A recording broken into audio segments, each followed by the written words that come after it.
Mardi 14 novembre 2023, Morandini Live numéro 1317. Bonjour et bienvenue. Rudy Kazimatika, bonjour. Bonjour. Vous êtes conseiller municipal de Saint-Germain-les-Arpajons et c'est dans l'Essonne. Et puis François Calfon, bonjour. Membre du bureau national du Parti socialiste. Je voulais commencer ce matin avec des extraits d'une interview qui est assez perturbante. Elle a eu lieu ce matin.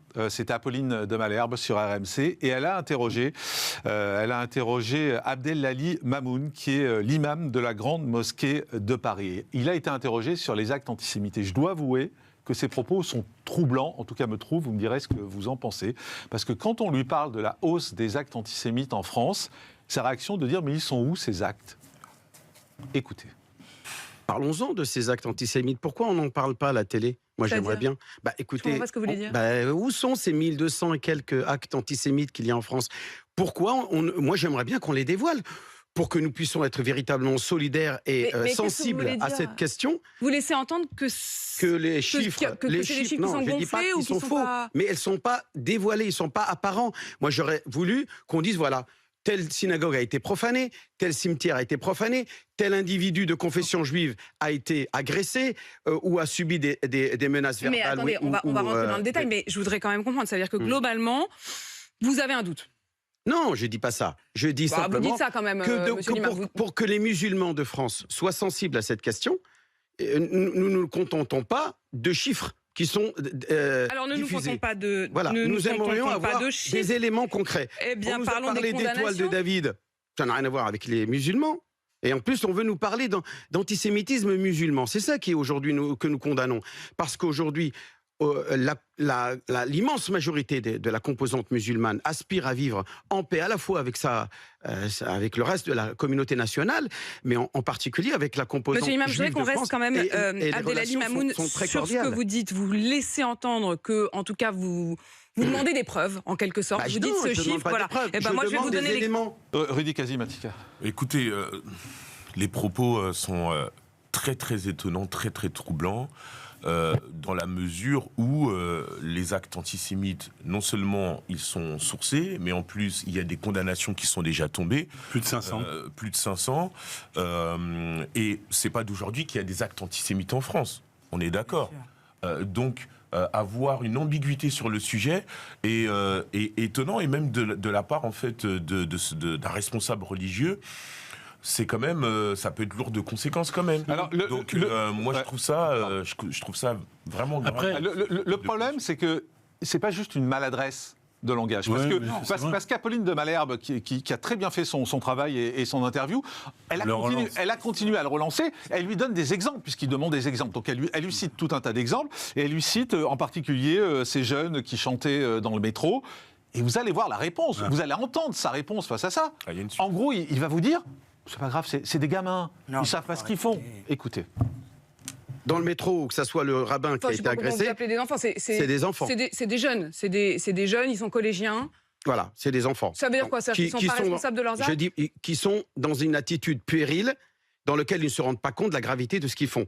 Donc il faut relativiser. Vous les excusez ? Non, je ne l'excuse pas. J'explique simplement qu'il y a des comportements qui émanent de personnes responsables, qui ont toute leur tête, et d'autres qui émanent de jeunes qui sont dans la provocation, dans le jeu. Voilà, c'est un jeu. Mais comment on peut dire que l'antisémitisme, c'est un jeu ? Moi, je pense qu'il aurait dû appeler à la responsabilité des parents, puisque là, ce sont des mineurs qui se retrouvent en groupe. C'est vrai qu'il y a l'effet de groupe qui entraîne à ce genre de comportement, mais il y a une idée, il y a une pensée qui est manifesté, et en plus en public, dans le métro.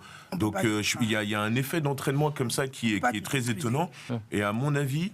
mais il a une parole qui porte, cet imam. Enfin, c'est un imam, il a une parole qui porte. Et encore une fois, je le redis, c'est l'imam de la grande mosquée de Paris. C'est pas n'importe qui. Et en fait, chaque mot qu'il prononce compte. Alors encore une fois, je me suis dit, sur la première partie, je me suis dit, est-ce qu'il s'est mal exprimé ? Pourquoi pas ? On peut tous mal s'exprimer quand on a les télés. Mais quand vous entendez la suite, vous dites, c'est vraiment ce qu'il a en tête. Et on ne peut pas tout mettre sur le dos des parents parce que malheureusement... Un peu quand même, excusez-moi. Excusez-moi, quand on a ça, c'est sans doute qu'on entend ça à la maison aussi. Je ne sais pas si l'on crée des nouveaux, mais à mon avis, alimente en tout cas. Il conforte. Il y a une vraie complaisance. Existe déjà. Il y a une vraie complaisance. Une forme effectivement de complaisance. Et c'est là, à mon avis, il faut faire attention à ce que ne se retrouvent pas en fait des idées donc à caractère antisémite chez les jeunes. Et à mon avis, là, il y a un travail à faire, que ce soit avec les parents, mais aussi effectivement au niveau des pouvoirs publics. Et en plus, comme ce sont des mineurs, ils ne sont pas pénalement responsables malheureusement. Et je trouve que c'est un petit peu comme, vous vous rappelez, tout ce qu'on avait mis en place pour déradicaliser les jeunes, par exemple. Ça n'a pas très bien marché parce que là, il faut rentrer dans une dimension beaucoup plus sociale, en ligne, en droite ligne aussi avec les parents, pour réussir en fait à démonter ces idéologies qui sont présentes.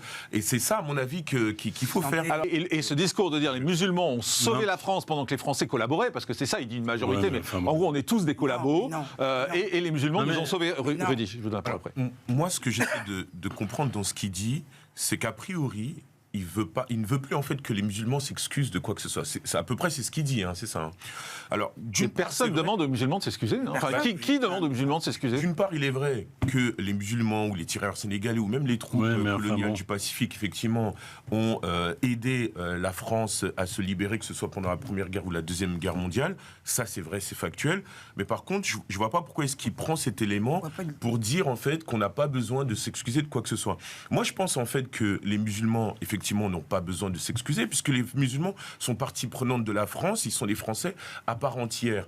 Donc en fait, par principe, ils sont solidaires. Là, en l'occurrence, par exemple, si on parle de la recrudescence des actes antisémites, ils sont solidaires de cette prise de conscience, de cette position contre l'antisémitisme. Sauf que quand vous écoutez l'imam de la grande mosquée de Paris tout à l'heure, vous voyez bien que c'est pas tout à fait ça. Ça devrait être le cas. Maintenant, peut-être qu'il y a une gêne par rapport, et là c'est ce dont on parlait l'autre fois, c'est-à-dire qu'il y a cette importation du conflit israélien. Non mais c'est même pas ça là, vous voyez, il va chercher la guerre. Rudy Kazimatian, on l'a dit, population blanche, plutôt âgée, pas venue des cités, plutôt bourgeois, CSP+, comme on dit aujourd'hui. Ils étaient où les autres ? Chez eux, visiblement. En tout cas, moi, j'y étais. Donc, les autres... Mais vous l'avez constaté, ce que je dis. C'est pas... pour y être allé, effectivement, oui, je l'ai remarqué. Et c'est à peu près le même type, en fait, de population qu'on va retrouver sur d'autres types de manifestations. 2015, ou même sur des manifestations sur des sujets plus économiques aussi. Voilà, j'ai l'impression qu'il y a une certaine partie de la population qui, après, ne se sentent pas concernés. Et alors pourquoi il n'y a pas les banlieues, par exemple ? Alors moi je vais vous faire part d'un commentaire que j'ai eu en fait sur mes réseaux sociaux après avoir posté effectivement y être allé. Certaines personnes m'ont dit c'est bien de lutter contre l'antisémitisme, mais ce serait bien de lutter contre toutes les formes de racisme aussi. Donc c'est à peu près ça, à mon avis, qui résume la pensée d'un certain nombre de personnes qui ne se sont pas rendues à la manifestation. Ce à quoi j'ai répondu, écoutez, l'antisémitisme, c'est un racisme, on le combat. S'il y a des actualités à nouveau qui vont, par exemple, concerner d'autres types de racisme, à ce moment-là, il faut aussi se mobiliser largement pour combattre. Je pense qu'en plus de ça, il y a un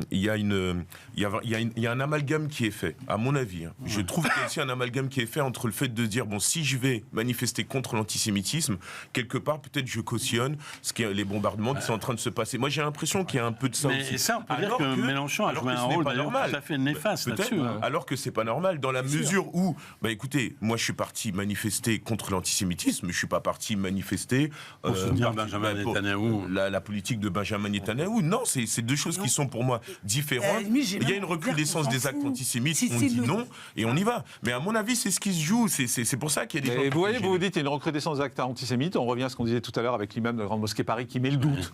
Qui met le doute ce matin à la télé en disant « Ah, mais moi j'ai rien vu, montrez-moi, mais c'est quoi, mais qu'est-ce qui se passe ?» Absolument, c'est...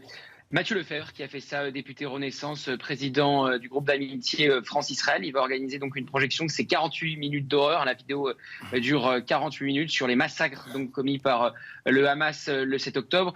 Il ne faut pas être dupe de l'intention de David Guiraud, c'est pour mettre fin à cette polémique après les propos qu'il a tenus en Tunisie. Ce n'est pas un hasard qu'il tienne ça aussi en Tunisie. Au moment où il tient ses propos, quelques jours avant, il y avait un débat au Parlement tunisien pour mettre en prison toute personne qui entrerait en contact avec Israël ou avec des Israéliens. Et effectivement, il a minimisé les atrocités commises par le Hamas le 7 octobre. En plus, il a fait des erreurs historiques sur les camps de réfugiés de Sabra et Shatila, imputant ça aux Israéliens alors que c'est les phalangistes chrétiens libanais. Mais donc pour sortir effectivement de cette polémique, il a accepté d'aller voir ces 48 minutes d'horreur. Donc ça lui sera sans doute plus compliqué après de minimiser ce qui s'est passé. Alors une fois qu'il aura vu ces images, je crains que, sans doute qu'il ne va plus minimiser ce qui s'est passé, j'espère pour lui, mais je crains qu'il ne dévie pas de la ligne de la France insoumise. D'ailleurs, c'est très intéressant parce que il ne sera pas sanctionné. Manuel Bompard l'a annoncé.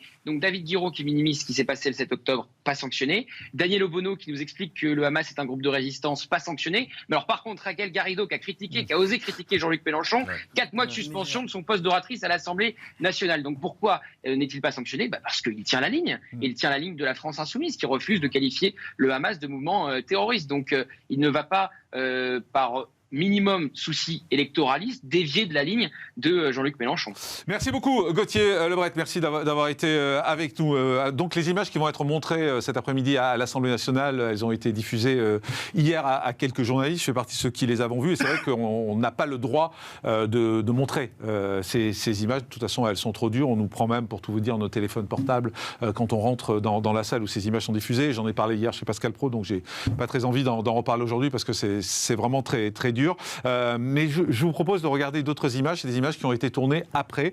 Il y a une influenceuse qui est très connue en Israël, qui s'appelle Ingrid, et qui a pu retourner dans les kibboutz un mois après. Et vous allez voir qu'un mois après, ce qu'elle découvre, c'est encore terrible. Ça, putain, les chaussettes.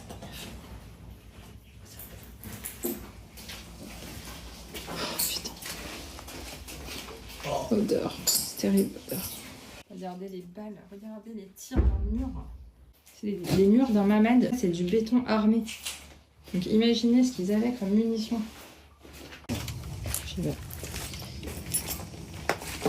Là, c'est une maison qui n'a pas encore été nettoyée par Zaka. Voilà. Bon, encore le sang par terre. Oh là là, c'est une jeune fille ici qui a été tuée dans sa douche. Encore ses cheveux par terre. Oh my God. Bonjour Ingrid. Bonjour. Merci d'être avec nous. Pourquoi vous avez voulu retourner dans ces kibboutz ? Par devoir de mémoire, j'ai pu y aller, j'ai eu la chance, entre guillemets, parce que c'est une chance de pouvoir montrer au monde ce qui s'est passé là-bas. Très peu de personnes ont l'occasion de pouvoir rentrer sur place.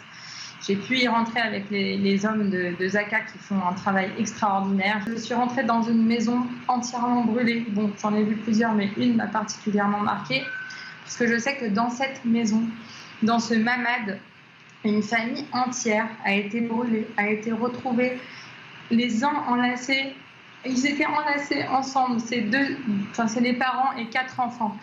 Les deux nous ont témoigné tout le long de la route de ce qu'ils ont vu. Un nous disait, vous voyez, là j'ai ramassé une jeune fille, elle était loin dans le champ, on lui a tiré une balle dans la tête, elle était à moitié dénudée. Plus loin, Jamal nous dit, là j'ai trouvé le corps d'un homme, il sortait de sa maison, donc là on arrivait déjà vers le Kfar, il sortait de sa maison, il était allongé par terre, il était en short rose et en t-shirt rose. Sous son corps, on a trouvé une grenade. Ça, ils nous l'ont témoigné aussi beaucoup sous les corps des morts, il y avait des grenades parce qu'ils voulaient aussi faire exploser après les gens qui venaient les secourir.